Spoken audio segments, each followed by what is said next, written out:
Makhani curry అండి. అందరికీ నమస్కారం. ఏమీ లేదు, పూల్ మఖానీకి కొంచెం వెన్నలోన ఏపిస్తాము. బాగా ఏపేసి ఒక పక్కకు పెట్టుకొని టమాటా అంచి ఒక 100 గ్రాముల పూల్ మఖానీకి 100 గ్రాముల టమాటా వేసాను. పచ్చిమిర్చి కూడా అందులోనే వేసి మిక్సీ చేసాను. జీడిపప్పు కొబ్బరి పేస్ట్ ఒక స్పూన్ వేసాను. అల్లం వెల్లుల్లి పేస్ట్ ఒక స్పూను, గరం మసాలా ఒక స్పూను, ధనియాలు జీలకర్ర పౌడర్స్ అవి హాఫ్ స్పూన్లు, అల్లం వెల్లుల్లి పేస్ట్ వేసాను.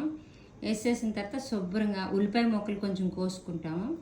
పోపులో జీలకర్ర వేస్తాము. వేసిన తర్వాత అన్నపూర్ణ ఆకు వేసి శుభ్రంగా అన్నీ మగ్గిపోయిన తర్వాత ఫస్ట్ టమాటా రసం మగ్గిపోయిన తర్వాత కొబ్బరి పేస్ట్ వేస్తాం. కొబ్బరి పేస్ట్ వేసిన తర్వాత పూల్ మఖానీ వేసేస్తారు. హెల్తీగా ఉండి మీ దగ్గర ఉంటే కొత్తిమీర ఇంకా కరివేపాకు కూడా మీరు వేసుకోవచ్చు. యాక్చువల్లీ చాలా బాగుందండి. నేను సాల్ట్లెస్ తిన్నాను, చాలా బాగుంది.